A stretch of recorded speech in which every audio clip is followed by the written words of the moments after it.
बिस्मिल्लाहिर्रहमानिर्रहीम अस्सलाम वालेकुम। कीअं आहियो? उम्मीद आहे त बिल्कुलु ठीकु हूंदो, मज़े में हूंदो ऐं ख़ूबसूरत ॾींहं जी शुरूआत तव्हांजी पंहिंजनि प्यारनि सां थी वई हूंदी जी मुंहिंजी अव्हां सां थी आहे। मां आहियां अव्हांजी मेज़बान सबा अली। उम्मीद आहे त बिल्कुलु इन ॾींहं में बि तव्हांजी उन दुआउनि सां शुरू थी वियो हूंदो ऐं अॼु जे ॾींहुं इमाम हुसैन अलैहिस्सलाम ऐं उन्हनि जे साथियुनि जी शहादत खे 40 ॾींहं पूरा थींदा आहिनि ऐं इन 40 ॾींहंनि ते चेलम सॼी दुनिया में मल्हायो वेंदो आहे। ख़ासि कर पाकिस्तान में ऐं मुसलमान कंट्रीज़ में इन खे मल्हायो वेंदो आहे। जुलूस ऐं मजलिस कढिया वेंदा आहिनि ऐं उन्हनि जी यादि में उन्हनि इस्लाम जे लाइ ऐं उन हक़ खे बुलंद करण लाइ हक़ ऐं सच जे अॻियां उन्हनि पंहिंजी जानियूं क़ुर्बान करे छॾियूं, ज़ुल्म जे अॻियां पंहिंजी जानियूं क़ुर्बान कयूं ऐं हक़ ऐं सच खे बुलंद कयो।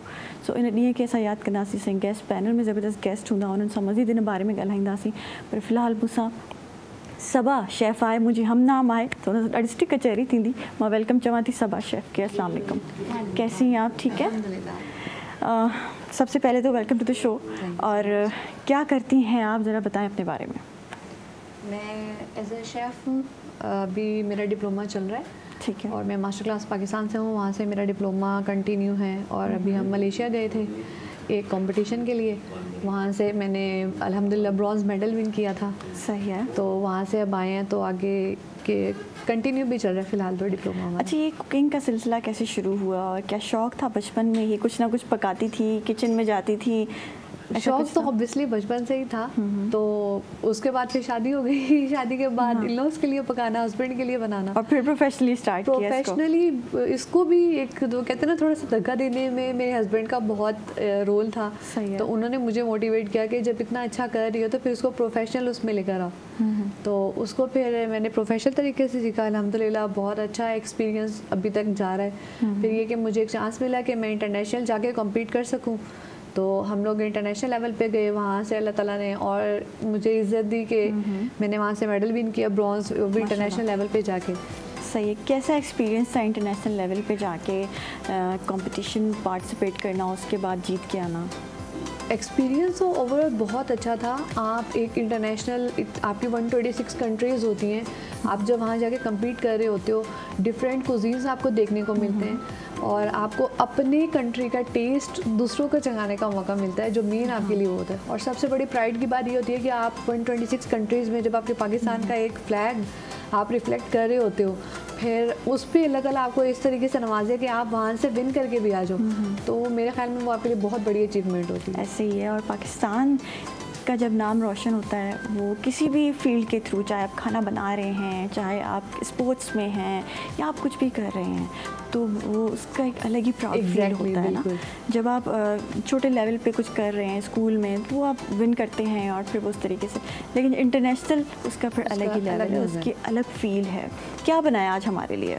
आज मैंने बनाया है चिकन लजानिया और इसको मैंने अपने थोड़ा सा स्टाइल में बनाया है। नॉर्मली तो आप लोग खाते ही रहे होंगे ऑब्वियसली रेस्टोरेंट में, लेकिन इसमें मैं थोड़ा क्या स्टाइल सबा का ऐड किया है? इसमें थोड़ा स्टाइल ऐड किया। इसमें मैंने वाइट सॉस के साथ इसको थोड़ा सा बनाया है। नॉर्मली जो हम होटल्स में खाते हैं उसमें होता है कि सिर्फ हमारी टोमेटो सॉस होती है और ऊपर जो है हमारा चिकन का मिन्स होता है, बट इसके अंदर मैंने वाइट सॉस के साथ थोड़ा सा फ्यूजन देने की कोशिश की है। सही है। इसकी रेसिपी बताएं हमें, ताकि हमारे नाज़रीन देखने वाले भी ये अपने घर पे बना के और अपने प्यारों को खिलाएं। इसमें सबसे पहले तो हमने लजानिया शीट्स ली हैं, नॉर्मली आपको अवेलेबल मिल जाती है कहीं से। आपने उनको बॉईल कर लेना है, ऑलमोस्ट 90% आपने इसको बॉईल करना है, क्योंकि उसके बाद फिर ये कि आपने इसको फिर थोड़ा सा बेक भी करना होता है, चीज़ डाल के ये मेल्ट हो जाए। ठीक है। दैन उसके बाद फिर ये है कि आपने इसकी वाइट सॉस बनानी है। वाइट सॉस के लिए आपको करना है कि आपने थोड़ा सा 1 टीस्पून आपने लेना है ऑयल का, कोई सा भी ले लें, ऑलिव ऑयल ले लें या नॉर्मल ले लें। उसमें आपने 1 चम्मच मैदा लेना है, लेके उसको हल्का सा आपने लाइक बिल्कुल लाइट से उसका कलर थोड़ा सा चेंज हो जाए मैदे का। देन उसके अंदर आपने दूध ऐड करना है और अपनी सीजनिंग सॉल्ट, ब्लैक पेपर और ओरिगानो। आपका वाइट सॉस रेडी हो गया। चिकन का कीमा नॉर्मली जैसे हम कीमा घर में बनाते हैं, कुटी हुई लाल मिर्च, सॉल्ट, ब्लैक पेपर डाल के, और थोड़ा सा उसको अच्छा टेस्ट उसका इन्हेंस करने के लिए इसमें हमने चिली सॉस, सोया सॉस और विनीगर डाला है। डाल के उसको चिकन को अच्छे से हमने भून के कीमा उसका हमने साइड में कर लिया। फिर हमने इसकी असेंबलिंग करनी है। पहले आप शीट्स बिछाएंगे, उसके ऊपर हमने एक इसमें टमाटो सॉस भी ऐड की है। लाइक अक्सर लोग करते हैं कि वो आप इसमें पिज़्ज़ा सॉस भी यूज़ कर सकते हैं। अगर आपके पास रेडीमेड पिज़्ज़ा सॉस नहीं है तो आप घर पे भी बना सकते हैं, उसका कोई इशू नहीं है। और उसमें सॉस लगा के देन वाइट सॉस हमने लगाई, उसके ऊपर हमने चिकन की पूरी लेयर दी, फिर सेकंड शीट की लेयर देंगे। इस तरीके से आप देखें इसमें आपको लेयर्स नज़र आ रही होंगी। हाँ, मुझे मैं यहाँ से देख रही हूँ, नज़र आ रहा है। तो 3 लेयर्स हैं और फिर 3-4 लेयर्स हैं। एग्जैक्टली 3-4 लेयर्स के बाद फिर ऊपर आपने चीज़ डाल के उसको ओवन में आपने इसकी चीज़ मेल्ट करनी है, दैट्स इट। तो इतना ये कि बस आपकी चीज़ में अच्छा सा कलर आ जाए, 5 to 8 मिनट्स में आपका कलर आ जाता है, तो आपका ये लजानिया रेडी हो जाता है।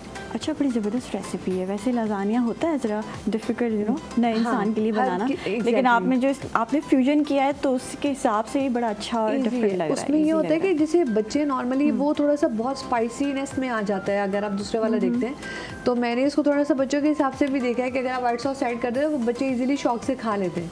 सही है, मतलब खाने में भी जितनी क्रिएटिविटी आप लाएं उससे टेस्ट डेवलप होता है, बड़ा अच्छा हो जाता है। Thank you so much Saba, nice talking to you. नाज़रीन, ब्रेक थी वेंदासी वरी पे वापस ईंदासी कारी नवन जो मॉर्निंग एट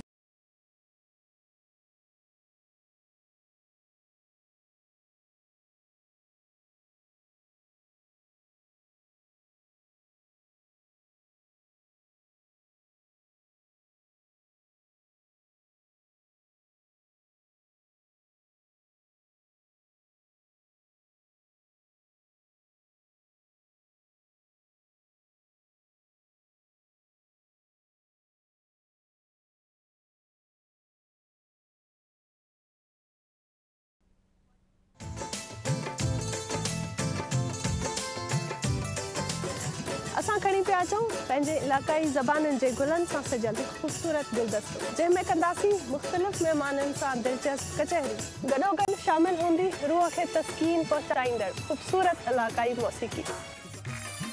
गुले चारुका इदामा परशुमाकारा कौमी लफ्जांकानी गुलानी यक ग्रंचे के आदराहे रंग शुमे दिला वती कना शुमर सरकना आयनी जिंदे बारया जोदो आसराती मालूमात।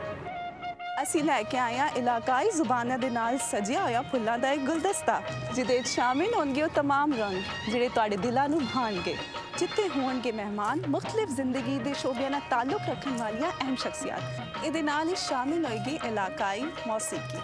ਤੁਸੀਂ ਵੀ ਇੱਕ ਖੂਬਸੂਰਤ ਸਫ਼ਰ ਵਿੱਚ ਸਾਡੇ ਨਾਲ ਸ਼ਾਮਿਲ ਹੋ ਸਕਦੇ ਹੋ ਲਾਈਵ कॉल्स ਦੇ ਜ਼ਰੀਏ।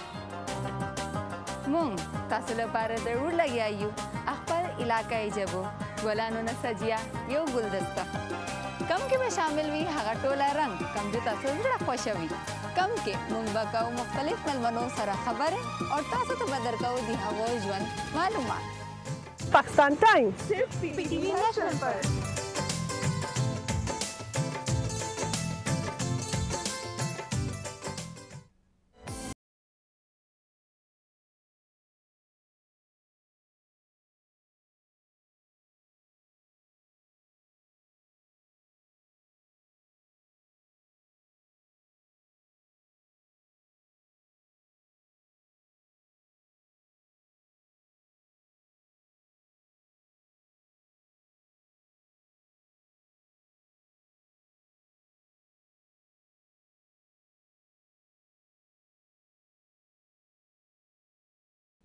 वेलकम बैक नाज़रीन, मॉर्निंग एट पीटीवी नेशनल ते सभिनि खे वरी भली कार चऊं था। हिन सेगमेंट में मूंखे गेस्ट जॉइन करे रहिया आहिनि, उन्हनि जे बारे में थोरो घणो मां तव्हांखे ॿुधाईंदी हलंदमि। त उहे फैमिली फिजिशियन आहिनि ऐं उन सां गॾोगॾु जी पब्लिक हेल्थ एक्सपर्ट भी आहिनि। डॉक्टर आफ्ताब अहमद ख़ान मूंसां मौजूद आहिनि। अस्सलाम वालेकुम सर, कैसे हैं आप? खैरियत से ठीक है, अल्हम्दुलिल्लाह ठीक ठाक। अच्छा, आजकल फिजिशियंस के पास जाना एक नज़ला बुखार और ये सारी चीज़ें, लेकिन उसके अलावा भी बहुत कुछ जो है आप लोग डायग्नोस करते हैं, उसके बारे में बताते हैं, तो कौन कौन सी चीज़ें हैं आजकल? बिल्कुल, जैसे आप देखें मौसम बरसात का मौसम है और बहुत सारी बीमारियां जो हैं बरसात के मौसम में रिलेट होती हैं, जिसमें वायरल फीवर बहुत सारे होते हैं। और अभी मानसून में कोई वायरल हुआ था? बिल्कुल, एक एमपॉक्स भी हुआ था, उसके अलावा डेंगू का ख़तरा बहुत ज़्यादा बढ़ गया है, इसके अलावा चिकनगुनिया है, मलेरिया है, ये सारे वो वेक्टर हैं जो मस्कीटो के ज़रिए जो है वो एक दूसरे के साथ फैलते हैं। लेकिन ये शुक्र अल्हम्दुलिल्लाह अभी तक जो एमपॉक्स की जो एक बड़ी आउटब्रेक हुआ था वो पाकिस्तान में अभी तक नहीं हुआ। बाहर से जो लोग आ रहे हैं ट्रैवलर्स, उन्हीं में पाया जा रहा है, ये अच्छी बात है। लेकिन इसके अलावा भी जो है वो हम चिकनगुनिया के काफ़ी केसेस में देख रहा हूँ, मलेरिया के काफ़ी केसेस में देख रहा हूँ, इसी तरह से डेंगू जो है पंजाब में दोबारा से एवेलेट हुआ है। तो ये जो बीमारियां हैं ये मौसम के हिसाब से चल रही होती हैं। बरसात का मौसम है, पानी जो है वो जगह जगह खड़ा हो जाता है, वहाँ पे जो मच्छर है वो उसकी अफजाइश शुरू हो जाती है। उस अफजाइश के साथ साथ फिर बीमारियाँ भी जो है प्रिवेल करती हैं और फिर लोगों में फैलने शुरू हो जाती हैं। और कुछ चीज़ों का जो वेक्टर है वो मच्छर ही होता है। अगर आप मच्छर को ख़त्म कर दें तो वो ट्रांसफर नहीं कर सकता। कुछ बीमारियाँ जो है वो हम इंसान से इंसानों को लगती हैं, जानवरों से भी इंसान को लगती हैं, इंसान से जानवरों को लगती हैं। जैसे एमपॉक्स की मैं बात करूँ कि वो ऐसी बीमारी है लगने वाली जो इंसानों से इंसान को भी लग सकती है, और खुदा न खास्ता अगर किसी जानवर में है तो अगर आपने उसको पैट किया, उसको हाथ फेरा, उसके साथ आपने इंटरमिंगल किए, मिले आप, तो आपको भी हो सकती है वो। तो उसमें क्या स्किन खराब हो जाती है या कुछ ऐसा होता है, या फिर उससे बुखार और ये सारी चीज़ें होती हैं? जी, सबसे पहले तो बहुत ज़्यादा रैशेज़ शुरू हो जाते हैं ना आपके जिस्म पे। आपको लगता है कि रैशेज़ हैं, वो रैशेज़ मिमिक्स करते हैं इस चीज़ से कि ये खुदा न खास्ता आपने कोई दवा खाई थी उससे एलर्जी हो गई, या खाने में कोई आपके मामूलात में ऐसी चीज़ आ गई, आपने बाहर खाना खा लिया, लोग समझते हैं कि जी मैंने वो खाया था, उसकी वजह से मुझे एलर्जी हो गई है। तो कभी भी इस तरह के कोई रैशेज़ हों अगर आपके जिस्म पे खुदा न खास्ता आजकल के दौर में, तो उसको फ़ौरन कॉशियसली देखा जाए, उसको बिल्कुल भी सरफ नज़र ना किया जाए। फ़ौरन जाके किसी अपने डॉक्टर से रजू करें, क्योंकि जैसे ही आपको रैशेज़ शुरू होते हैं उसके बाद वो खुदा न खास्ता एमपॉक्स में कहीं आप लैंड ना करें, क्योंकि ब्लिस्टर मोटे मोटे ब्लिस्टर बन जाते हैं, दाने बन जाते हैं, उसमें पानी या पीप भर जाता है और पूरे जिस्म में फिर वो फैल जाते हैं और फिर वो दूसरे को लग सकते हैं। मिसाल के तौर पर अगर आप एक घर में रह रहे हैं, अगर आप जो है क्वारंटाइन नहीं हुए, अगर आपने अपने आप को अलहदा नहीं किया, तो आपने अगर आइसोलेट होना जी बिल्कुल आइसोलेट होना पड़ता है। खुदा न खास्ता आइसोलेट नहीं हुए तो आपके घर में अगर बुजुर्ग हैं, बच्चे हैं, ख़वातीन हैं, कोई प्रेगनेंट लेडी हैं, तो वो ज़्यादा जल्दी कैच करती हैं। तो इससे बेहतर है कि अगर खुदा न खास्ता इस तरह की कोई चीज़ हो रही है तो आप फ़ौरन कॉन्शियस हो जाएं और डॉक्टर को दिखाएं और अपने आप को किसी कमरे में जो है वो अलग से रखें और फिर कोई चीज़ें शेयर ना करें। अक्सर लोग तौलिया शेयर कर लेते हैं, बहुत एहतियात कीजिए। हाँ, ये क्योंकि जितनी भी ये दो तरह की बीमारियाँ होती हैं हमारे दिमाग, उसमें एक कंटीजियस होती है, एक नॉन कंटीजियस। कंटीजियस ही होती है लगने वाली, कि अगर मैं आपसे बात भी कर रहा हूँ या आप मुझसे बात कर रही हैं या मैं किसी ऐसे मरीज़ से बात कर रहा हूँ, तो उसको सांस के ज़रिए भी वो पहुँच सकता है। और एमपॉक्स इसी वजह से इतना ख़तरनाक है कि अगर खुदा ना खास्ता किसी को है और वो किसी से गुफ्तगू कर रहा है, खड़े होकर बात कर रहा है, तो उसके सांस के ज़रिए भी पहुँच सकता है। इसीलिए आपने देखा होगा जब अभी कोविड आया था तो मास्क का इस्तेमाल करवाते थे। तो अभी भी हम यही रिकमेंड करते हैं कि अगर खुदा ना खास्ता किसी के घर में भी इस सीज़न में जो है जी बिल्कुल मास्क ज़रूरी है। अच्छा, ऐसा क्यों है? मैंने बड़ा ऑब्जर्व किया, ये एमपॉक्स भी लाहौर से आया है। लाहौर में पहला लाहौर में नहीं, ये केपीके में पहला केपीके में आया था, लेकिन ये यहाँ नहीं था, ये इधर पंजाब साइड, ये सऊदी अरब से आया था। हाँ, एक ट्रैवलर सऊदी अरब से आया था, तकरीबन 30 अगस्त की बात है, ये 3 सितंबर की बात है कि वो ट्रैवलर सऊदी अरब से यहाँ लैंड किया था, उसमें ये पाया गया था। फिर दूसरा भी जो आया पेशेंट वो भी सऊदी अरब से ट्रैवल कर आया। तो मैं आई एम जस्ट सरप्राइज कि जो वहाँ जिस कंट्री में ये जहाँ से लेकर आ रहे हैं वहाँ के लोग क्या सो रहे हैं क्या? वहाँ पे कोई सी सर्वेलेंस नहीं हो रही, कोई देखभाल नहीं हो रही है कि लोग यहाँ से वो हमें यहाँ पे इंपोर्ट किए हम किए चले आ रहे हैं, ऐसे मरीजों को यहाँ पे जनाब जमा किए चले जा रहे हैं। अब दुनिया में आप पता है WHO ने जो है वो अलर्ट जारी कर दिया इसका। और एक ये भी ख़तरा हो गया था कि WHO को ये ना कह दे कोविड की तरह के सबको जो है वो आप घरों के अंदर जाके बंद हो जाए। इतनी बड़ी जो आउटब्रेक हुआ है अफ्रीकन कंट्रीज़ में, उनमें इतना बड़ा आउटब्रेक हुआ है ये।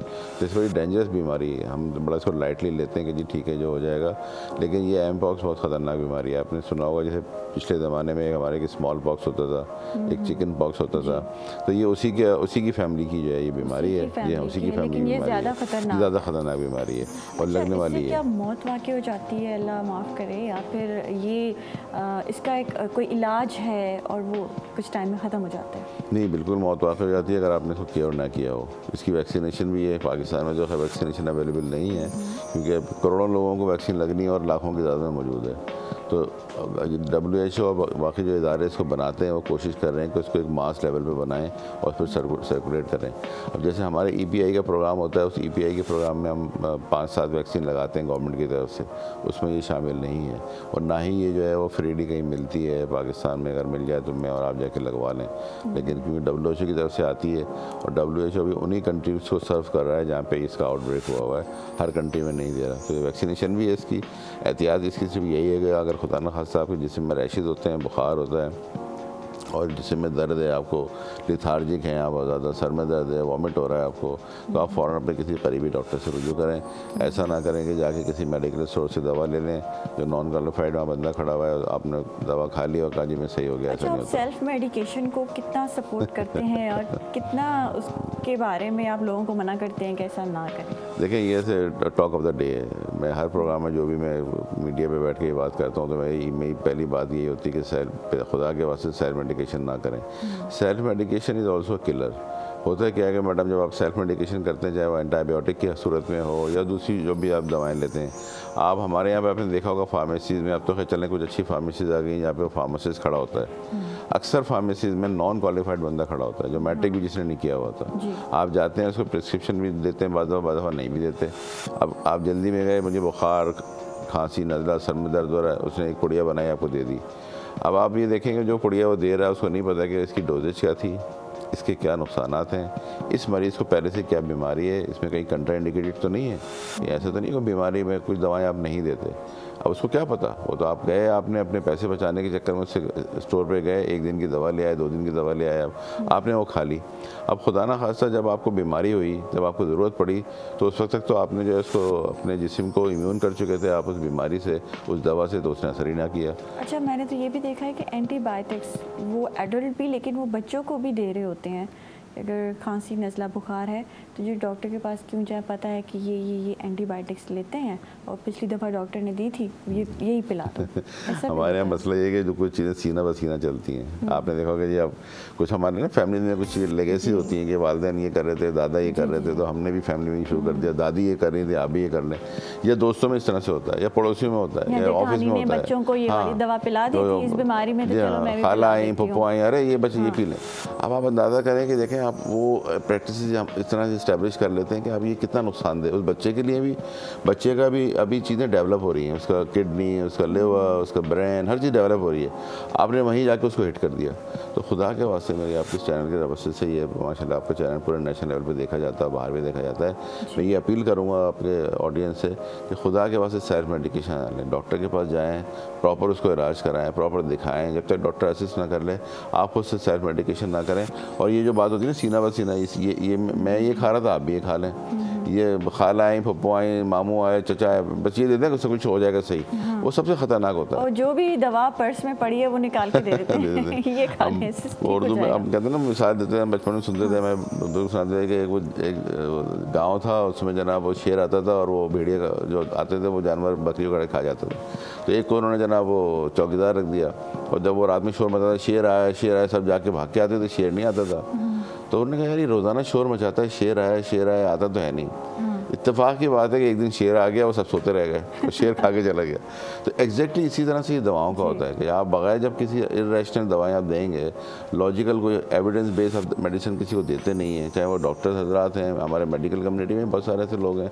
अब देखें क्वेकरी कितना ज़्यादा आम है हमारे पाकिस्तान में, क्वेक्स कैसे बैठे हुए हैं गाँव गोठों में, शहरों में, पेरिफेरीज में, जो सिर्फ जो है वो 2 नंबर दवाएं दे दे के स्टीरॉयड पे मरीज़ों को रखा हुआ है, और उनके साथ जो है वो दवाएं ले रहे हैं और जनाब वो मरीज़ों को सही कर रहे हैं। वो क्या उसकी ज़रूरत है, किस डोजेज में है, और लाखों रुपए खर्च होते हैं इस बात पे कि आपकी जो डोजेज होती है वो किसके हिसाब से देनी चाहिए। आपको दिन में 2 दफ़ा खानी है, 3 दफ़ा खानी है, 4 दफ़ा खानी है, दिन में 1 दफ़ा खानी है, ये सारा इस पर एक रिसर्च होती है। ऐसे नहीं होता कि सुबह उठे और आपने जनाब कहा जी ये दवा इसको दे दो सही हो जाएगा, ऐसा नहीं होता। अब मैं अगर उसको इस जस्टिफाई के बगैर खा लूँगा तो मेरे जिससे में फ़ायदा तो नहीं होगा, नुकसान ही होगा। इसी तरह एंटीबायोटिक की जो रेजिस्टेंस प्रोड्यूस हुई है, अभी हमारे बहुत सारी बीमारियाँ जिनकी पाकिस्तान में रेजिस्टेंस प्रोड्यूस हो गई, जैसे टाइफाइड का नाम लो मैं, अगर उस बीमारी का पाकिस्तान में रेजिस्टेंट है कि जो आप दवाएं एंटीबायोटिक देते हैं वो असरअंदाज नहीं होती, मरीज़ को और ज़्यादा बीमारी शुरू हो जाती है। उसकी वजह सिर्फ यही है कि हमने इर्रेशनल दवाएं खाना शुरू कर दी, हमारा बॉडी का सिस्टम जो था वो इम्यून हो गया। वो होता है कि आपने देने शुरू किया, बोला अच्छा जी इस डोजेज की चीज़ आएगी तो मुझे कुछ नहीं होगा। हाँ, अब आपको दूसरी और डोजेज देना पड़ेगी, तो और ज़्यादा बढ़ा के देना पड़ती है, तब जाके असरअंदाज होती है। तो इसलिए खुदा रहा कोई भी मेडिसिन है उसको इर्रेशनल ना लें जब तक कि कोई डॉक्टर आपको प्रॉपरली प्रिस्क्राइब ना करे, आपको इन्वेस्टिगेट ना हो, आप खुद से कभी कोई दवा ना खाएं। अच्छा, क्या ऐसा भी हो रहा है पाकिस्तान में कि 1 नंबर दवा नहीं 2 नंबर दवा भी है और उससे भी लो क्वालिटी है? क्या ऐसी क्वालिटीज़ में फ़र्क है? क्योंकि ऐसी काफ़ी चीज़ें, कुछ दवाएं, कुछ मेडिसिन जो हैं बीच में शॉर्ट भी हो गई थी पाकिस्तान में, तो ऐसा कुछ है? जी बिल्कुल, देखें पाकिस्तान में ये बहुत बड़ा एक डिलेमा है कि हमारी स्पूरियस दवाएँ जो हैं अवेलेबल होती हैं। हमारे जितने भी दूसरे एरियाज हैं वहाँ पे दवाएं बनाई जाती हैं, बाद दफ़ा कैप्सूल का खाली शैली होता है और उसके अंदर पता नहीं क्या कोई ग्लूकोज के डाल के दे देते हैं कि ये एंटीबायोटिक है। ये दवाओं के जो लेबल्स हैं वो कितने, आप देखें ना, जो जितने भी ड्रग इंस्पेक्टर्स हैं वो गाय बगाए छापे मार रहे हैं और लोगों को पकड़ रहे हैं, लेकिन लोग खुद की भी एक सेल्फ जिम्मेदारी है। अगर यही दवा खुदा न खास्ता मैं बना रहा हूँ किसी जगह पर और वो दवा मैं मार्केट में डालता हूँ और कल को मेरे ही किसी लव वन को ज़रूरत पड़ती है वो दवा की, और वो दवा वो खा लेता है, तो आप अंदाज़ा करें उसको कितना नुकसान है। हम अगर मैं सिर्फ यही सोच लूँ कि यार ये दवा जो बन रही है, कल को मेरे कोई रिश्तेदार, मेरा कोई भाई, कोई मेरे भतीजा भांजा, कोई भी मतलब XYZ फैमिली में उसको ज़रूरत पड़ी, उसने खाई, तो उसको बजाय फ़ायदे का नुकसान हो जाएगा, तो मैं रुक जाऊँ। तो इतनी मास लेवल पर आपने सही निशानदेही की कि जाली दवाएँ बहुत ज़्यादा अवेलेबल हैं, कम हैं, लेकिन जो महंगी दवाएं होती हैं बहुत ज़्यादा लोग जो है बना के उसको बेचना शुरू कर देते हैं ताकि उनको अच्छा प्रॉफिटेबिलिटी हो। एक दो तो बहुत ज़्यादा चलती है, हर किसी के पास, हर किसी के पर्स में रखी हुई है, तो ये बहुत ज़्यादा 2 नंबर आना शुरू हो गई है। जी जी बिल्कुल। ऐसा क्यों? अब ये इसकी वजह ये है कि जिसका ज़्यादा इस्तेमाल होता है ना, तो वो ज़्यादा जो है लोग उसको बनाते हैं, और अब तो वो असरअंदाज भी नहीं होती ना। उसी मैंने पहले से गुजारिश है आपसे कि जब आप एक चीज़ इरेशन खाते रहेंगे, अगर आपको मिसाल के तौर पर 100 पावर की ज़रूरत है और आपने जो है वो कम पावर की दवा खाना शुरू कर दी, तो आपकी जो जरासीम है वो उससे दोस्ती कर लेते हैं, उससे मिल जाते हैं कि ठीक है जी, अब हम नेक्स्ट टाइम आप आएंगे तो हम आपको कुछ नहीं कहेंगे। एग्जैक्टली ऐसे ही होता है।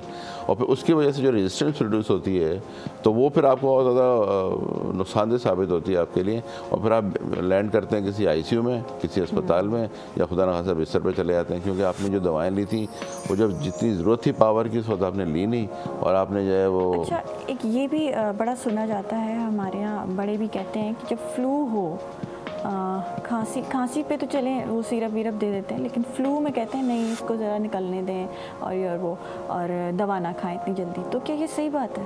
देखिए, जितनी भी वायरल बीमारियां हैं, ठीक है ना, जैसे इन्फ्लुएंजा है, फ्लू है, उससे एक टाइम पीरियड होता है, 3 दिन, 5 दिन, 7 दिन। तो हम कोशिश ये करते हैं डॉक्टर्स के वो उसको ये खुद ब खुद निकल जाए। होता क्या है कि इस तरह के जैसे फ्लू के साथ साथ आपको जिस्म में दर्द शुरू हो गया, आपके साथ जो है वो बहुत ज़्यादा खांसी शुरू हो गई, आप और लेथार्जी हो गए, तो उसको आप बाज़ दफ़ा जब आपका डिफेंस सिस्टम या जिसको हम क़ुव्वत मुदाफ़ियत कहते हैं उर्दू में, जब वो कमज़ोर होता है तो दूसरी बीमारियाँ आपके हावी हो जाती हैं, दूसरी वो भी हमलावर हो जाती हैं। उस हमलावर को रोकने के लिए आपको दवाएँ देना पड़ती हैं। फ्लू की कोई दवा नहीं है। फ्लू की दवा सिंपल ये है कि आप पैरासीटामोल लें और बस सुकून से बैठें आप, उसका टाइम पूरा होगा, 3 दिन का, 5 दिन का, 7 दिन का, वो खुद ख़त्म हो जाएगा। लेकिन जो दूसरी बीमारियां हमलावर हो रही हैं इस वजह से कि आपका जिस्म कमज़ोर है, उससे बचाने के लिए आपको दवाएं देना पड़ती हैं। और इन्फ्लुएंजा की तो बाकायदा WHO हर साल एक वैक्सीन भी जो है वो इसकी स्ट्रेन जारी करता है, और जिन लोगों का अगर हर साल हर सीज़न में फ्लू होता है तो मैं रिकमेंड करूँगा कि वो अपने वैक्सीन ज़रूर लगवाएँ, या वो मरीज़ जो डायलिसिस पे होते हैं वो ज़रूर लगवाएँ, या वो मरीज़ जो खुदा न खासा कैंसर की इनको कीमोथेरेपी वगैरह हो रही है, क्योंकि उनको इम्यून सिस्टम बहुत कमज़ोर होता है। तो उनका इम्यून सिस्टम कमज़ोर होता है, क़ुव्वत मुदाफ़ियत, तो हर बीमारी उन पर हमलावर हो जाती है। तो ऐसी सूरत में अगर खुदा न खासा फ्लू होगा तो और बाकी बीमारियाँ भी हो जाती हैं, तो वो ज़रूर ये फ्लू की वैक्सीन लगवाएंगे। ठीक है जी, thank you so much, it was nice talking to you. नाज़रीन, ब्रेक ते वेंदासीं, वरी वापस अचूं था मॉर्निंग एट PTV नेशनल ते।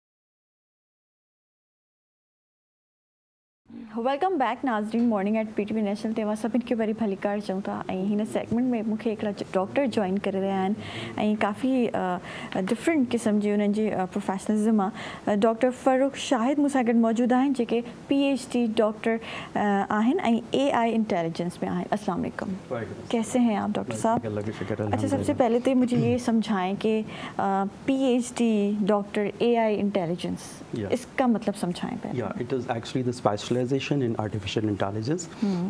मैंने जो है वो PhD किया है Queen Mary Institute of London UK से, और PhD का मतलब होता है कि आप अपनी फील्ड में और महारत हासिल करें और स्पेशलाइजेशन हासिल करें। लेकिन AI में भी PhD हो रही है, या आर्टिफिशियल इंटेलिजेंस, यू नो कि आजकल ये बहुत ज़्यादा कॉमन टॉपिक है और हर लोग इस बारे में बात कर रहे हैं। काफ़ी सारे फील्ड्स ऐसे हैं जिसमें आर्टिफिशियल इंटेलिजेंस यूज़ हो रहा है। सो मेरा PhD से के अंदर है। So how is your journey in AI intelligence?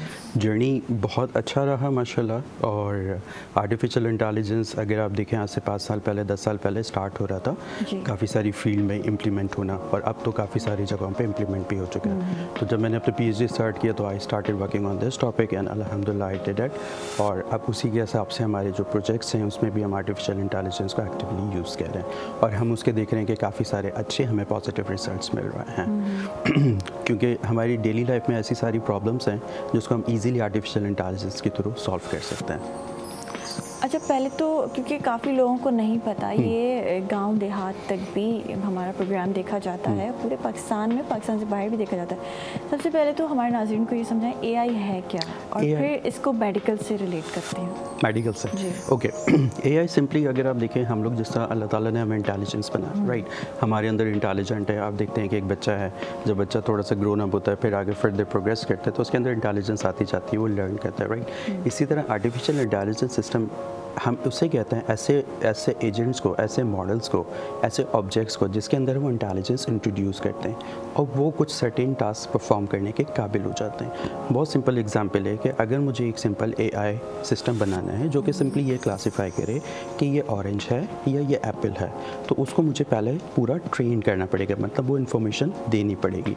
So this information जो हम उसको देते हैं, that is called as artificial intelligence, because वो किसी ऑब्जेक्ट के पास नहीं आती। Let's suppose I am wearing this smart watch, तो ये बाय डिफ़ॉल्ट इसके पास वो इंटेलिजेंस नहीं होगी कि वो मॉनिटर करे या वो डिसीजन ले सके, जैसे अल्लाह ताला ने हमारे जहनों में की है, इंड्यूस की है। तो इस ऑब्जेक्ट के अंदर अगर हम आर्टिफिशियल इंटेलिजेंस, मतलब किसी लेवल की सलाहियत इंट्रोड्यूस करना स्टार्ट करें, इसको आर्टिफिशियल इंटेलिजेंस कहता है। आपने देखा होगा हमारे मोबाइल फ़ोन्स हैं, these mobile phones are one of the artificial intelligence object as well.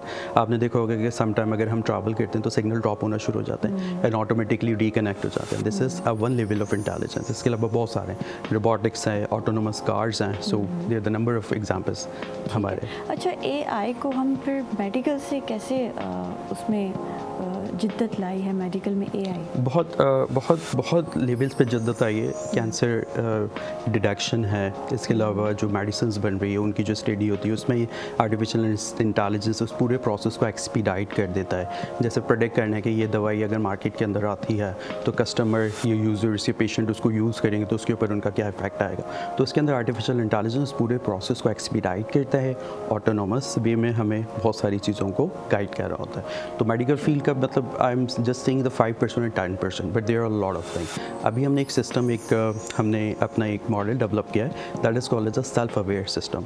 उसमें क्या है कि जैसे लेट्स सपोज मैंने अभी ये घड़ी पहनी हुई है, राइट, ये मुझे रीडिंग बता रही है, मेरा BP रेट भी बता रहा है, शुगर लेवल भी बता रहा है, ईच एंड एवरीथिंग है, लेकिन कितना % गारंटी है कि ये जो रीडिंग्स आ रही हैं दीज आर करेक्ट, राइट। तो ये systems should be self aware like मैं इस रूम में बैठा, मुझे पता है कि लाइक मैं किस एनवायरनमेंट में हूँ, right. So this is what अल्लाह ताला ने हमारे अंदर सेल्फ अवेयरनेस रखी है। लेकिन मेडिकल डिवाइसेस में we are introducing self awareness कि मेडिकल डिवाइसेस भी सेल्फ अवेयर हों कि जो वो रीडिंग वो दे रहे हैं वो करेक्ट है या नहीं है। मतलब अगर एनवायरनमेंट चेंज हो जाए, लाइट सपोज हो सकता है इस घड़ी का सेंसर जो वो ख़राब हो जाए, राइट, लेकिन फिर भी वो रीडिंग दे रहा है, तो मैं तो उसके ऊपर रिलाई करूँगा ना। तो उसके लिए हमने एक सिस्टम डेवलप किया है जो कि सेल्फ अवेयर मेडिकल सिस्टम है, और हम उसको अभी इंशाल्लाह पब्लिकेशंस की तरफ भी लेके। अच्छा, आप माशाल्लाह अब्रॉड से एजुकेशन लेकर आए हैं, तो पाकिस्तान आके क्या मिशन लेकर आए हैं? ओके, ये मुझसे पाकिस्तान में क्या डिफरेंस लाना है मेडिकल में? व्हेनेवर आई गो, जब भी मैं किसी प्रेजेंटेशन में जाता हूँ, कॉन्फ्रेंस में या कहीं भी मेरा स्पीकर नोट होता है, तो मैं हमेशा मेंशन करता हूँ मेरे 2 रीज़न से पाकिस्तान वापस आने के। एक तो पेरेंट्स, अम्मी अब्बा, दूसरा ये है कि पाकिस्तान को किसी न किसी लेवल पे सर्व करना। और अल्हम्दुलिल्लाह हमारे कुछ प्रोजेक्ट्स हैं जो हमने रिसेंटली डेवलप किए हैं, जैसे एनिमल पासपोर्ट है जिसमें हमने काऊ के मसल को जो है ना आइडेंटिफाई किया है, उसका नादरा सिस्टम बनाया है जैसे हमारा नादरा सिस्टम है। इसके अलावा हमारा एग्रोटेक विजन है जिसमें हम एग्रीकल्चर में AI को यूज़ कर रहे हैं। इसके अलावा हमारा क्लाइमेट चेंज का है जो कि इस वक्त हम एक्टिवली काम करें, because climate change has hit very like hard for us. आपने देखा होगा कराची में पिछले दिनों कितनी गर्मी थी, ये ग्लोबल वार्मिंग है। इसके अलावा भी बहुत सारी एक्टिविटीज़ हैं जिसकी वजह से क्लाइमेट चेंज हो रहा है और हमारी लाइफ डिस्टर्ब हो रहा है। तो हम आर्टिफिशियल इंटेलिजेंस को यूज़ करते हुए क्लाइमेट चेंज के ऊपर एक्टिवली काम कर रहे हैं। climate.io हमारा एक प्रोजेक्ट है, earthrenewal.ai है, ये हमारे प्रोजेक्ट्स हैं जो हम एक्टिवली कर रहे हैं। अच्छा, अभी जदीद दौर में मेडिकल में AI की कितनी ज़रूरत है? बहुत ज़्यादा ज़रूरत है। एंड आई से दैट कि सिर्फ not only in medical but our other fields like blood suppose हमारे डेली लाइफ है, रूटीन्स है, मतलब डाइट है, डाइट प्लान्स, उसके अंदर AI कैन सजेस्ट है। इसके अलावा इंटेलिजेंस ट्रांसपोर्टेशन सिस्टम्स हैं, उसके अंदर ट्रैफिक मैनेजमेंट है, उसके अंदर artificial intelligence doing very well. और मतलब एन नंबर ऑफ एग्जांपल्स है जिसमें आर्टिफिशियल इंटेलिजेंस जो है ना वो फैसिलिटेट। क्लाइमेट चेंज में कितना रोल प्ले कर रहा है? बहुत ज़्यादा। लाइक यू सी दैट कि क्लाइमेट चेंज में अगर हम उसके डिज़ास्टर देखें तो flooding is one of the cause of climate change. Also the deforestation की वजह से डिफॉरेस्टेशन करते हैं, क्लाइमेट के ऊपर इम्पैक्ट आता है।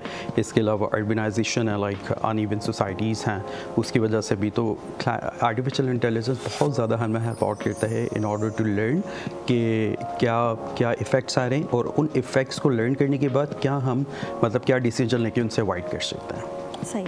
अच्छा, AI के एडवांटेजेस के साथ साथ डिसएडवांटेजेस भी ज़रूर होंगे, क्योंकि जब कोई भी जदीद दौर में कोई ऐसी चीज़ आती है तो उसके कुछ टाइम में डिसएडवांटेजेस भी सामने आते हैं। तो ऐसा कुछ सामने आया है? बिल्कुल। आर्टिफिशियल इंटेलिजेंस में सबसे बड़ा कि you have to let's suppose कि आपने उस मशीन को ट्रेन करना है, उस एजेंट को ट्रेन करना है, उस ऑब्जेक्ट को ट्रेन करना है, and you have to be sure that कि उसका ट्रेनिंग बिल्कुल ठीक हुआ है, राइट। जैसे हम किसी बच्चे को सिखा देंगे, ठीक है you have learn this and we counter check that as well कि उसने सही सीखा या नहीं सीखा, एंड वी मॉनिटर दैट। तो इसी तरह whenever we train and we develop some AI model, तो हमने उसको देखना होता है कि okay the system is performing well, और उसका जो आउटकम आ रहा है इज़ इट लिस्टिमेट आउटकम और नॉट लिस्टिमेट आउटकम। तो ये एक चीज़ है जो कि हमने बहुत श्योरिटी करनी है। इसके अलावा ऑब्वियसली जो आर्टिफिशियल इंटेलिजेंस मॉडल्स हैं they take the data, right. So data privacy is one of the concern as well, right. So data leak ना हो जाए, डेटा जो है वो शेयर ना हो जाए। सो ये एक कंसर्न है जो कि हम देख रहे होते हैं एक्टिवली व्हेनेवर वी डेवलप। अच्छा, AI टेक्नोलॉजी लोगों को डेली बेसिस पे किस तरीके से हेल्प कर रही है, और स्पेशली पेशेंट्स को और डॉक्टर्स को? बहुत simply, like the patients can be connected to the doctors, right. Let's suppose अगर कोई बंदा घर में अकेला है और AI सिस्टम डिप्लॉय किया हुआ है हमने, ठीक है, और उसका BP लो हो जाता है या शुगर लो हो जाता है, right. So the ambulance can be intimated and ambulance can be inform, और एम्बुलेंस कैन ऑटोमेटिक वे में एम्बुलेंस उसके पास आ जाए, फिर उसको हॉस्पिटल तक ले जाया जा सके, right. Other way around the doctor can be intimated कि ओके पेशेंट का प्रॉब्लम स्टार्ट हो गया है और उसको फ़ौरन जो भी दवाई लेनी है, right. This is a very simple level. इसके अलावा लेट्स सपोज हमें किसी हॉस्पिटल में देखना है कि डॉक्टर अवेलेबल है, ट्रीटमेंट अवेलेबल नहीं है, तो we can develop a system. There are systems as well जो कि फैसिलिटेट कर रहे हैं लोगों को कि डॉक्टर का अपॉइंटमेंट अवेलेबल है, डॉक्टर का अपॉइंटमेंट अवेलेबल नहीं है। तो इस तरह आम लोगों को बहुत अच्छे तरीके से फैसिलिटेट कर। अच्छा, हमारे पाकिस्तान में क्या अभी ये आम है मेडिकल फील्ड में? और जैसे आपने कहा कि अगर कोई घर पे अकेला है और इस तरीके से उनको इतनी अवेयरनेस है कि वो इस चीज़ को यूज़ कर रहे हैं up to this some extent, and now if we see the future that they इंशाल्लाह हमारे पास ये सिस्टम्स डेवलप होके इम्प्लीमेंट होना शुरू हो जाएंगे। सबसे बड़ी बात है कि लोगों का अवेयरनेस, राइट। एक तो टेक्नोलॉजी हम डेवलप कर लेते हैं, लेकिन टेक्नोलॉजी को यूज़ करने की अवेयरनेस भी एक बहुत बड़ा चैलेंज होता है, जिसको हम कहते हैं टेक्नोलॉजी अडॉप्टेशन। सो काफ़ी लोग रिलक्टेंट होते हैं कि AI हमें रिप्लेस ना कर दें, हमारी जॉब को रिप्लेस करना। This is one of the threat. काफ़ी लोगों को बड़ा डर है। लेकिन इसका देखें एक सिंपल आंसर ये है, सिंपल एग्जांपल ये है कि टेक्नोलॉजी तो इवॉल्व होगी, right. So you have to upgrade yourself as well. आपने देखा कि कंप्यूटर आया, राइट, एंड कंप्यूटर का अगर आप पूरा जर्नी देखें सो कंप्यूटर इवॉल्व हो गया, अब कहाँ पर आ गया, राइट। इसी तरह मोबाइल फ़ोन है, अब now we can see everything in our mobile phone, right. Back in 90s में अगर आप देखें तो mobile can only like support the text and the call, right. अब हमारे पास पूरी दुनिया मोबाइल के अंदर सिमट कर आ गई। तो टेक्नोलॉजी तो इवॉल्व होगी। So I suggest the people that कि आप अपने आप को भी इवॉल्व करें, अपने आप को भी अपग्रेड करें। यू शुड नो दैट कि यार 5 ईयर्स बाद या 10 ईयर्स बाद क्या प्रोजेक्शन होगा टेक्नोलॉजी का, स्पेशली सोसाइटी का। सो हमारी नॉर्मली होता है कि ठीक है बस मैंने ये चीज़ सीख ली, मेरी जॉब ठीक है, and I am just relax and I can live the whole life. ऐसा नहीं होना चाहिए। So you should always upgrade yourself, always. अच्छा, ऐसा नहीं, जैसे अभी आपने बात की कि AI के आने से हमारे यहाँ पाकिस्तान में बड़ा लेबर की ज़रूरत भी है, तो वो ज़रा ये चीज़ कम हो जाएगी और AI रिप्लेस होता जाएगा, काफ़ी ऑफिस में, काफ़ी हॉस्पिटल्स में ऐसा है? ऐसा अप टू सम एक्सटेंट है, और किसी लेवल पे ये रिप्लेस भी हो रहा है। और इनिशियल लेवल पे like let's suppose the chatbots are there. अगर चैटबॉट्स इनिशियल लेवल हमें जो क्यूरी पूछनी होती है किसी भी रिप्रेजेंटेटिव से, okay the simple example could be the doctor appointment is available or not, the doctor is here, or maybe the car maintenance जो टेक्नीशियन है वो अवेलेबल है या नहीं। So they are the chatbots जो कि layer 1 interaction to the users are available, and बहुत जल्दी ये मार्केट के अंदर आपको दिखेंगे। अच्छा, आपको ऐसा नहीं लगता कि AI डॉक्टर्स को भी रिप्लेस कर देगी और वो पेशेंट को सामने बिठा देंगे कोई ऐसी मशीन के और फिर डायग्नोज भी कर ले? डायग्नोज तो हो रहा है, right? Diagnose, we are able to diagnose, we are able to identify level तक diagnose up to the some extent. Like obviously doctor के एक एक्सपीरियंस हो 40 इयर्स का, 30 इयर्स का, 50 इयर्स का, राइट? और वो एक्सपीरियंस किस तरह आता है when you been into the like experience आपको इस तरह गेन होता है कि आप जब ग्राउंड पर होते हो, right? Let's suppose the doctor is doing the operation, और उस ऑपरेशन के दौरान बहुत सारी कॉम्प्लिकेशंस आ जाती है, तो वो एक्सपीरियंस है। तो हम किसी हद तक मशीन को, AI एजेंट्स को ट्रेन कर सकते हैं, बट जो एक्सपीरियंस जो डॉक्टर होता है वो डॉक्टर को लेना होता है। तो आप मतलब अपर लेवल पे we can not replace the doctors. सही है। अच्छा, डॉक्टर्स के लिए कितना ज़रूरी है AI अब इस दौर में? या फिर अगर जैसे हमारे यहाँ पाकिस्तान में बड़ा देसी डॉक्टर भी होता है, और जैसे आपने कहा कि PhD इन AI आप भी हैं, तो पेशेंट्स ज़्यादा किस तरफ जाएंगे, AI की तरफ या फिर वो जो हमारे देसी डॉक्टर? इफ़ यू देखिए, एक हॉस्पिटल है, डॉक्टर है और दूसरा पेशेंट है, राइट? इसमें बहुत सारी चीज़ें हैं जिसमें हम बहुत सारे प्रोसेस को हम AI के थ्रू एक्सपीडाइट कर सकते हैं और हम रिप्लेस कर सकते हैं, राइट? लाइक सपोज मुझे एक अपॉइंटमेंट लेना है, सो मुझे why should I go to the hospital, right, and then take the appointment and wait for the doctor? It's just simple that कि मुझे डॉक्टर का पता चल जाए कि डॉक्टर किस टाइम बैठेगा और मेरा टाइम उसके साथ अलाइंड है, तो AI system can minimize this time processing as well, right? इसी तरह लेट्स सपोज अगर आप घर से निकले हैं और ट्रैफिक मतलब ब्लॉकेज है, राइट, और डॉक्टर का अपॉइंटमेंट भी है, तो वो रिस्केड्यूल हो जाए ऑटोमेटिकली, तो आपका इतना फ्यूल भी ना लाइक खर्च हो, आपका लाइक इतना ज़्यादा किराया भी इस पर ना लगे, राइट? और अगर हम इसका दूसरा इम्पैक्ट देखें ना, तो क्लाइमेट चेंज के ऊपर भी है, right? So I should not go to the hospital all the way कि डॉक्टर है या नहीं है, या डॉक्टर अगर रिस्केड्यूल करना चाह रहा है तो मुझे पता चल रहा है, राइट? सो मुझे इतना ज़्यादा जाके वहाँ पर टाइम इन्वेस्ट नहीं करना पड़ेगा, और ना कि मुझे अपना जो है ना वो मतलब फ्यूल जलाना पड़ेगा। सो दिस इज़ द वे। अच्छा, पाकिस्तान में कितनी हद तक अभी AI का इस्तेमाल हो रहा है मेडिकल में?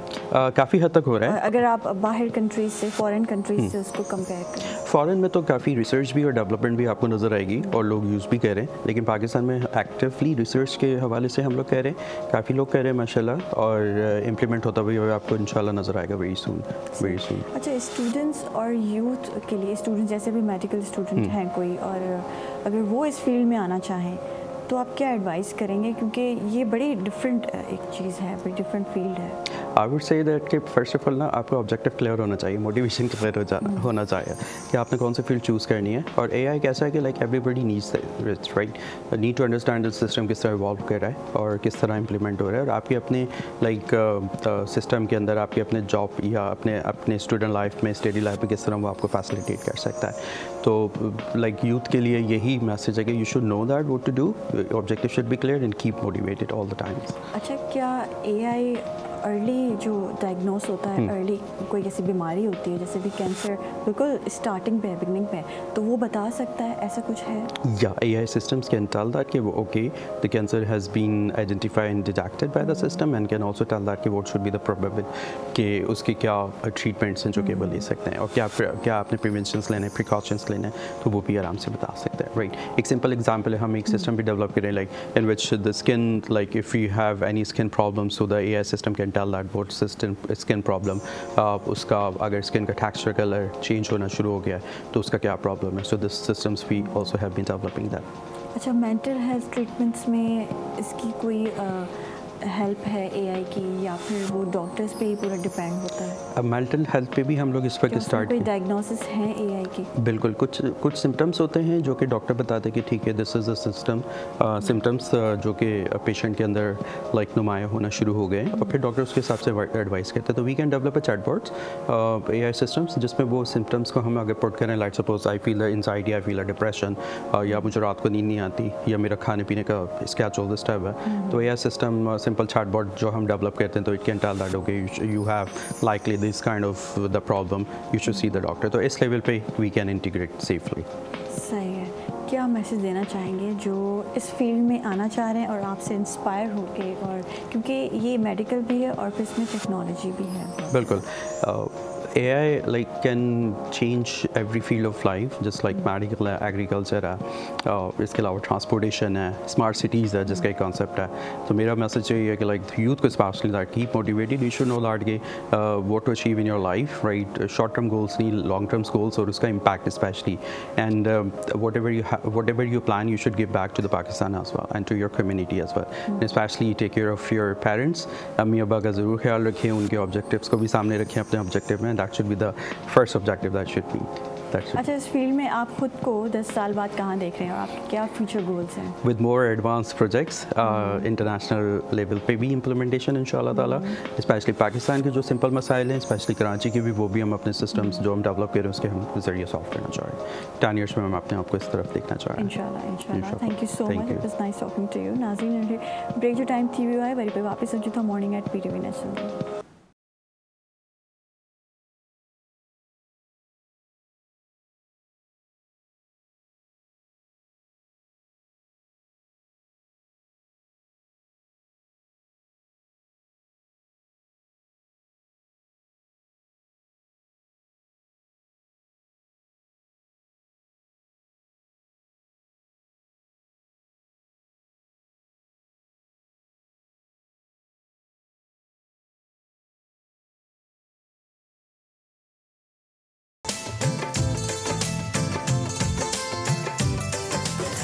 असां खणी पिया अचूं पंहिंजे इलाक़ाई ज़बानुनि जे गुलनि सां सजियल हिकु ख़ूबसूरत गुलदस्तो, जंहिंमें कंदासीं मुख़्तलिफ़ महिमाननि सां दिलचस्प कचहरी। गॾोगॾु शामिल हूंदी रूह खे तस्कीन पहुचाईंदड़ ख़ूबसूरत इलाक़ाई मौसीक़ी। गुले चारुका इदामा परशुमाकारा कौमी लफ्ज़ांकानी गुलानी यक ग्रंचे के आदराहे रंग शुमे दिला वती कना शुमर सरकना आयनी जिंदे बारया जोदो आसराती मालूमात। ਅਸੀਂ ਲੈ ਕੇ ਆਏ ਹਾਂ ਇਲਾਕਾਈ ਜ਼ੁਬਾਨਾਂ ਦੇ ਨਾਲ ਸਜਿਆ ਹੋਇਆ ਫੁੱਲਾਂ ਦਾ ਇੱਕ ਗੁਲਦਸਤਾ, ਜਿਹਦੇ ਵਿੱਚ ਸ਼ਾਮਿਲ ਹੋਣਗੇ ਉਹ तमाम ਰੰਗ ਜਿਹੜੇ ਤੁਹਾਡੇ ਦਿਲਾਂ ਨੂੰ ਭਾਣਗੇ, ਜਿੱਥੇ ਹੋਣਗੇ ਮਹਿਮਾਨ ਮੁxtਲਿਫ ਜ਼ਿੰਦਗੀ ਦੇ ਸ਼ੋਬਿਆਂ ਨਾਲ ਤਾਲੁਕ ਰੱਖਣ ਵਾਲੀਆਂ ਅਹਿਮ ਸ਼ਖਸੀਅਤ। ਇਹਦੇ ਨਾਲ ਹੀ ਸ਼ਾਮਿਲ ਹੋਏਗੀ ਇਲਾਕਾਈ ਮੌਸੀਕੀ। ਤੁਸੀਂ ਵੀ ਇੱਕ ਖੂਬਸੂਰਤ ਸਫ਼ਰ ਵਿੱਚ ਸਾਡੇ ਨਾਲ ਸ਼ਾਮਿਲ ਹੋ ਸਕਦੇ ਹੋ ਲਾਈਵ कॉल से ज़रिए। मूंग तासु लपारे ज़रूर लगी आयु अखबार इलाकाई जबो गुलानो न सजिया यो गुलदस्ता कम के में शामिल हुई हगा टोला रंग कम जो तासु जरा खुशवी कम के मूंग बकाऊ मुख्तलिफ मेलमनों सरा खबर है और तासु तो बदर का दी हवा जवान मालूमात। पाकिस्तान टाइम सिर्फ PTV नेशनल पर।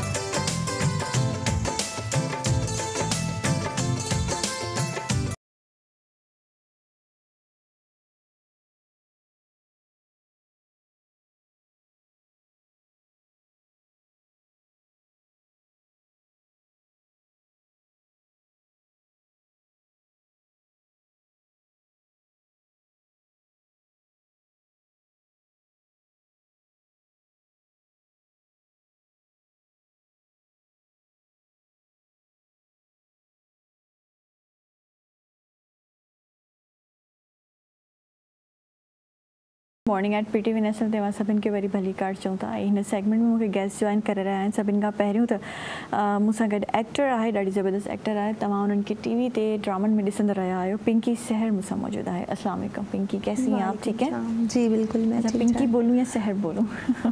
कुछ भी बोले, प्यार से बोलें तो पिंकी बोल दे, हाँ, और गुस्से में बोलूँ तो सहर बोल दे। चले जी ठीक है।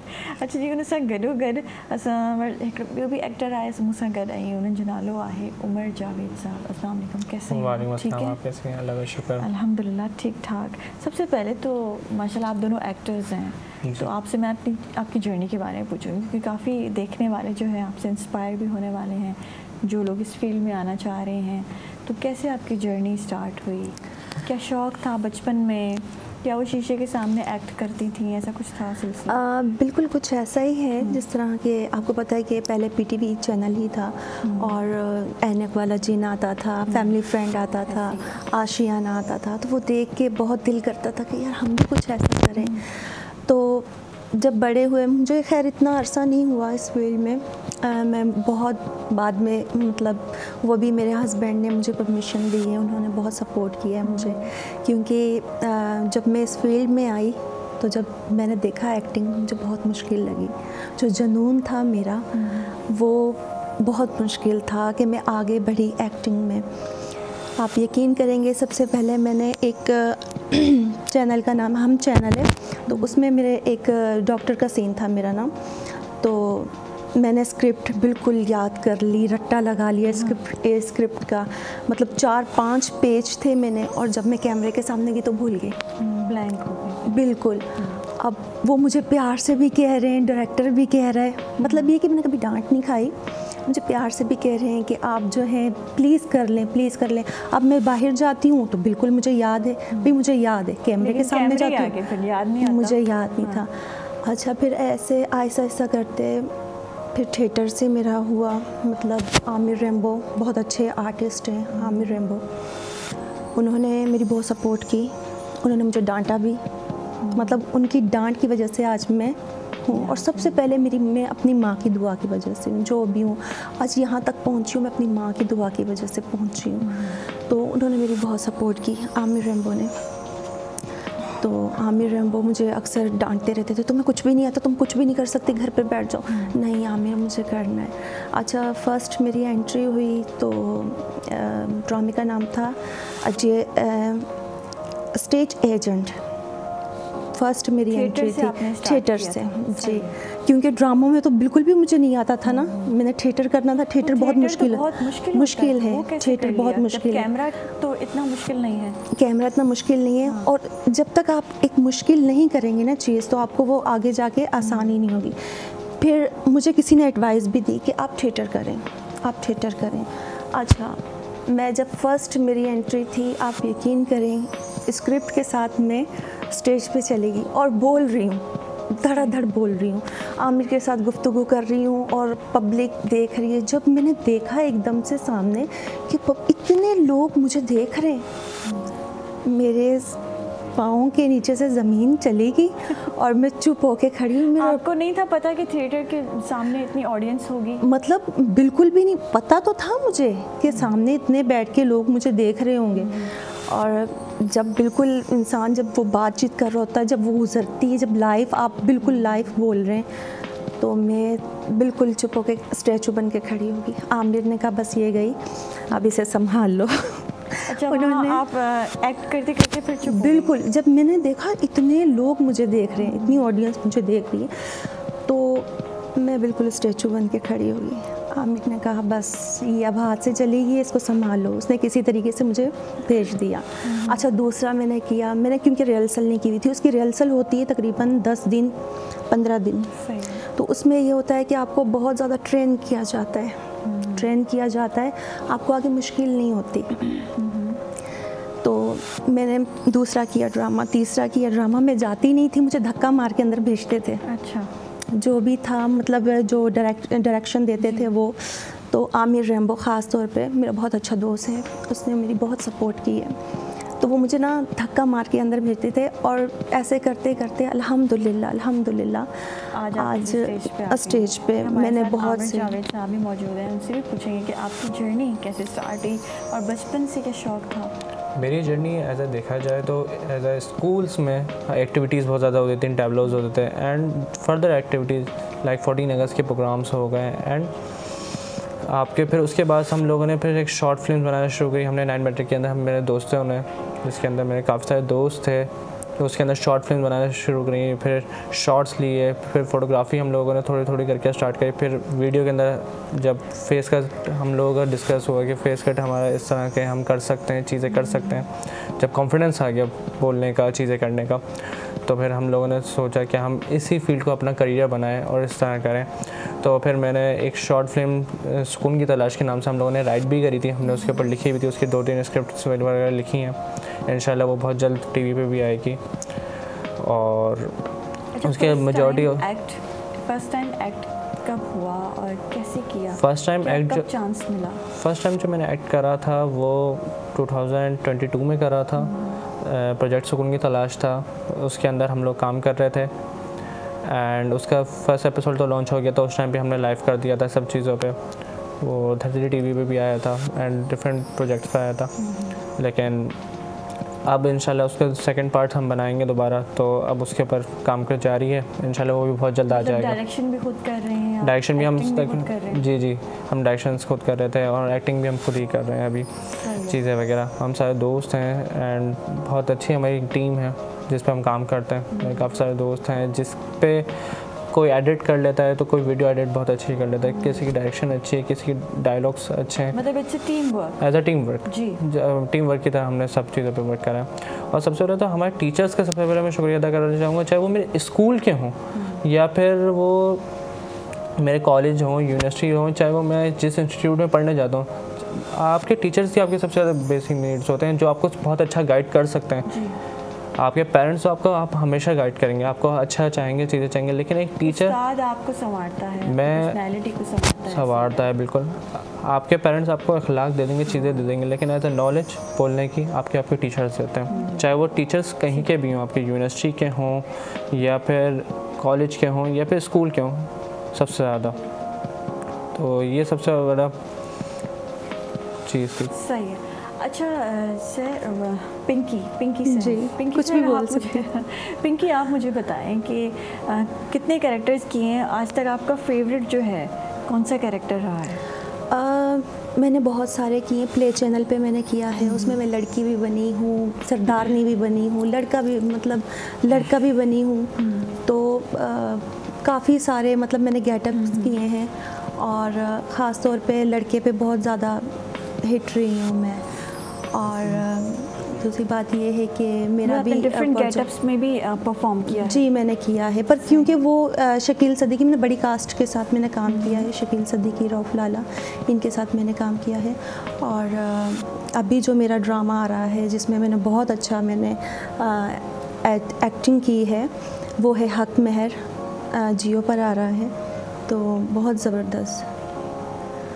ठीक है जी, निजी चैनल पे। जी तो उसमें मेरी बहुत अच्छी मतलब माशाल्लाह से काफ़ी मैंने अच्छी एक्टिंग की है और बस।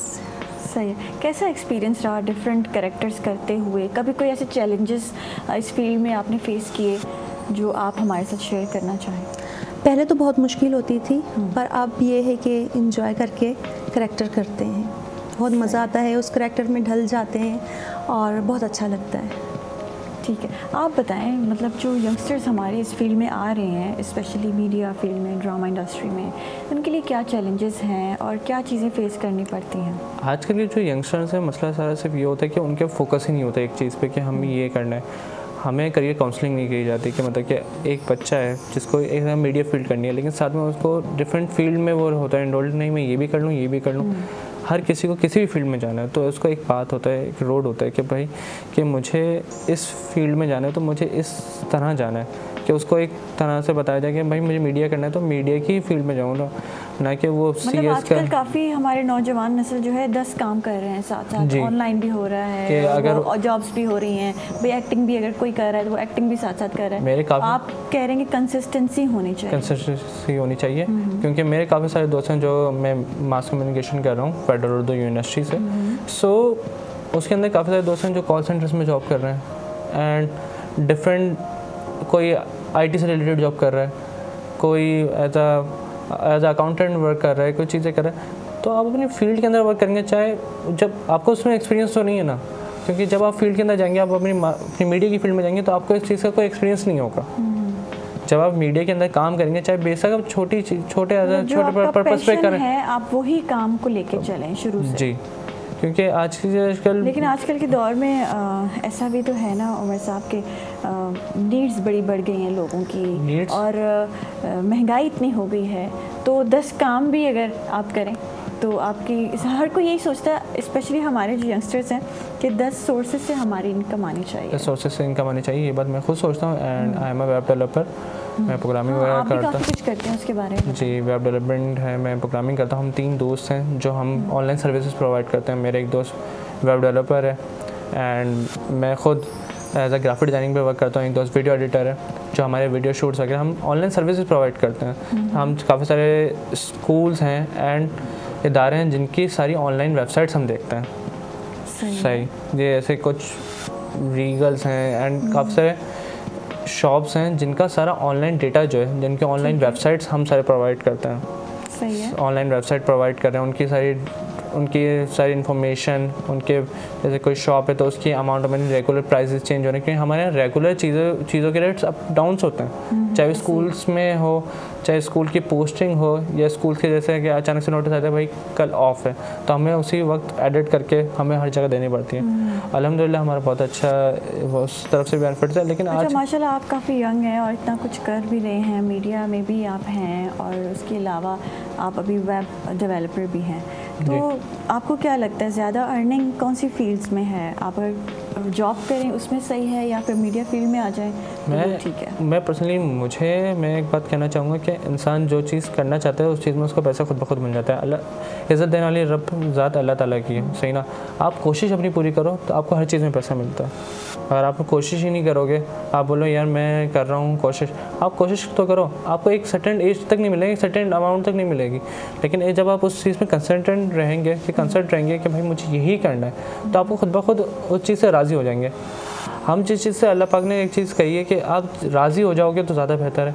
राज़ी अब जब राज़ी शुक्र अदा करना बहुत ज़्यादा ज़रूरी है। एग्जैक्टली, बहुत ज़रूरी है। आप अल्लाह का शुक्र अदा करेंगे ना, आप अपने से ऊपर क्यों देखते हो? आप अपने नीचे से देखोगे तो आप देखें ना, अल्लाह का शुक्र है। आज हम लोग पैदल जा रहे होते हैं तो आप ये भी तो सोचें जिसके पाँव नहीं है वो कैसे चल रहा है, सही ना? आप बाइक चला रहे हैं तो आप वो देखें, लोग बसों में ट्रैवल कर रहे हैं, लोगों के बहुत बुरे हाल आते हैं आजकल के दौर में। अब अगर देखा जाए तो कोरोना के बाद से बहुत सी चीज़ें अफेक्ट हुई हैं और जो आज तक रिकवर नहीं हुई। और पाकिस्तान इन इंसिडेंट्स ने, चाहे कोविड था या जो भी इंसिडेंट्स हमारे यहाँ होते हैं, हमारे हुए हैं, उन्होंने लोगों को संवारा भी है, काफ़ी लोगों की ज़िंदगी को संवारा भी है। अब आप देखें ऑनलाइन ऐसे काम काफ़ी लोगों के चल पड़े जी। जो लोग कुछ नहीं करते थे, उन्होंने कोविड में कुछ ऐसा कर डाला कि आज वो बड़े बड़े एंटरप्रेन्योर्स हैं। जी, जैसे कि फूड पांडा का हम काफ़ी सारे लोगों ने अपने करियर स्टार्ट करा इन छोटे छोटे ऐप्स से, चीज़ों से। एंड काफ़ी सारे लोग ऑनलाइन उसके ऊपर भी आए, प्लेटफॉर्म्स पे भी आए, जिसमें जैसे कि वेब के हो गए एंड अपनी सर्विसेज प्रोवाइड करने लग गए एंड डिफरेंट तरह के काम करने शुरू कर दिया। चलें जी, ये हमारी ज़बरदस्त मज़ेदार गुफ्तगू जारी और सारी रहेगी। नंढे ब्रेक ते वेंदासीं, वरी पे वापस अचूं था मॉर्निंग एट PTV नेशनल ते।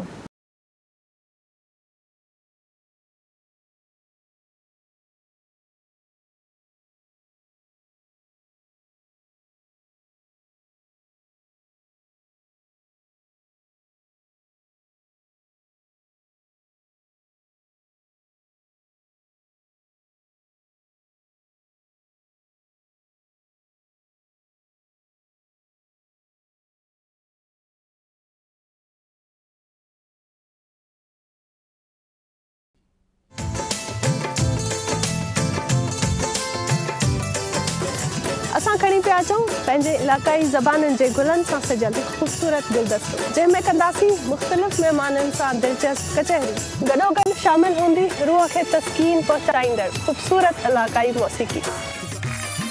गुले चारुका इदामा परशमाकारा कौमी लफ्ज़ांकानी गुलानी यक ग्रंचे के आद्राहे रंग शुमे दिला वती कना शुमर सरकना आयनी जिंदे बारया जोदो आसराती मालूमात। ਅਸੀਂ ਲੈ ਕੇ ਆਏ ਹਾਂ ਇਲਾਕਾਈ ਜ਼ੁਬਾਨਾਂ ਦੇ ਨਾਲ ਸਜਿਆ ਹੋਇਆ ਫੁੱਲਾਂ ਦਾ ਇੱਕ ਗੁਲਦਸਤਾ, ਜਿਹਦੇ ਵਿੱਚ ਸ਼ਾਮਿਲ ਹੋਣਗੇ ਉਹ तमाम ਰੰਗ ਜਿਹੜੇ ਤੁਹਾਡੇ ਦਿਲਾਂ ਨੂੰ ਭਾਣਗੇ, ਜਿੱਥੇ ਹੋਣਗੇ ਮਹਿਮਾਨ ਮੁxtਲਿਫ ਜ਼ਿੰਦਗੀ ਦੇ ਸ਼ੋਬਿਆਂ ਨਾਲ ਤਾਲੁਕ ਰੱਖਣ ਵਾਲੀਆਂ ਅਹਿਮ ਸ਼ਖਸੀਅਤ। ਇਹਦੇ ਨਾਲ ਹੀ ਸ਼ਾਮਿਲ ਹੋਏਗੀ ਇਲਾਕਾਈ ਮੌਸੀਕੀ। ਤੁਸੀਂ ਵੀ ਇੱਕ ਖੂਬਸੂਰਤ ਸਫ਼ਰ ਵਿੱਚ ਸਾਡੇ ਨਾਲ ਸ਼ਾਮਿਲ ਹੋ ਸਕਦੇ ਹੋ ਲਾਈਵ कॉल से ज़रिए। मूंग तासु लपारे ज़रूर लगी आयु अखबार इलाकाई जबो गुलानो न सजिया यो गुलदस्ता कम के में शामिल हुई हगा टोला रंग कम जो तासु जरा खुशवी कम के मूंग बकाऊ मुख्तलिफ मलमनों सरा खबर है और तासु तो बदर का दी हवा जवान मालूमात। पाकिस्तान टाइम सिर्फ PTV नेशनल पर।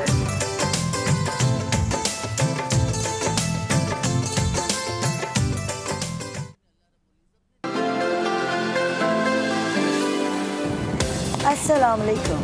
प्रोग्राम है सबरन बाया सोनी बरस। प्रोग्राम सबरन में होंदी उहे शख्सियत अहलियत सां कम सां जाखोड़ सां जगह ठाही है असां सभिनी जे दिलनि में।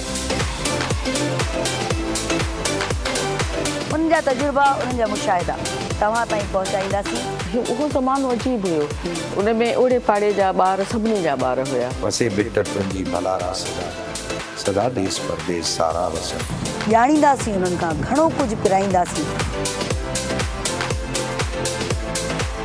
उन वक़्त में सीनियर हुया उहो सम्झाईंदा बजाए इनजे त तव्हांजे औलाद खे ॿियो केरु दोस्त ठाहे उनखे ग़लति राह ते लॻाए छॾे तव्हां पंहिंजे औलाद खे जे पाण क़रीब रहो मां जेको सभिनी खां वधीक हिते पीटीवी ते जेको प्ले एंजॉय कयो अदर देन मारवी उहो हुयो आईनो दवा खां कीअं बचंदो एहतियात कयो ऐं हा सिधी रीत में शामिल थी सघो था कार्स करे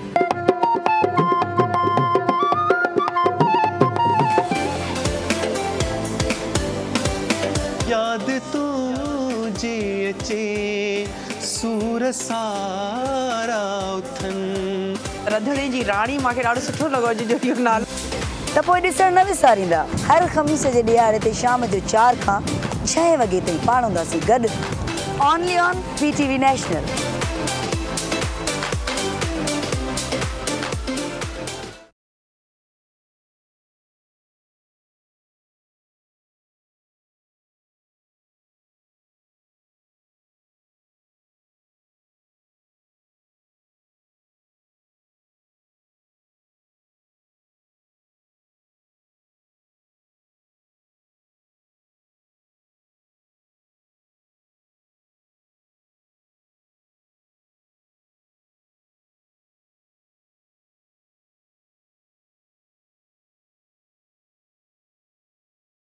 वेलकम बैक नाज़रीन मॉर्निंग एट पीटीवी नेशनल ते सभिनि खे वरी भली कर चऊं था ऐं गेस्ट मूंसां मौजूदु आहिनि ज़बरदस्त कचहरी हली रहा है उनके जारी सारी कंदासीं जी सबसे पहले तो पिंकी मुझे ये बताएं कि आप एक्टिंग के अलावा और क्या क्या करती हैं घर पे क्या मसरूफियात होती हैं फैमिली को किस तरीके से टाइम देती हैं क्योंकि एक्टर के लिए बड़ा मुश्किल होता है फैमिली लाइफ को मैनेज करना पहली बात है तो मुझे टाइम नहीं मिलता बिल्कुल भी फैमिली को टाइम ही नहीं देती बिल्कुल भी नहीं दे सकती मैं फैमिली को क्योंकि मुझे डेट्स वगैरह पहले मिल जाती है कि आपने इस डेट्स को आपने आना है तो फिर लाजमी बात है करना पड़ता है जब एक शौक़ है तो फिर उसे पूरा भी करना है। अच्छा इस फील्ड में आप शौकिया आई या फिर आपको कोई ऐसे चांस मिला इत्तेफाक हो गया आप आई? शौक़ था पर बहुत मुश्किल था बट ये है कि अब अच्छा लगता है मुझे एक्टिंग करना है तो जिस तरह के कभी कोई ऐसी होता है सीन ऐसा होता है रोने धोने वाला वो किसी से नहीं हो रहा था तो कहते पिंकी तुम आके कर लो।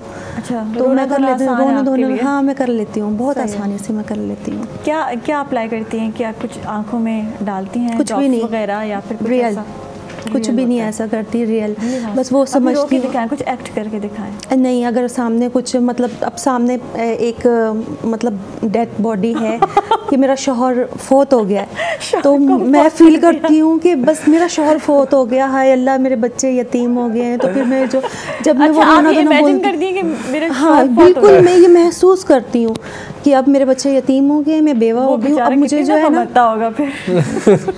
फिर जो मेरा रोना निकलता है तो फिर डायरेक्टर बोलता है। अच्छा अभी कुछ इमेजिन करें जब तक मैं उमर से बात कर लूँ आप कुछ इमेजिन करें और हमें कुछ एक्ट करके दिखाएं और आप ऐसे समझें कि कुछ हुआ है अल्लाह माफ़ करे।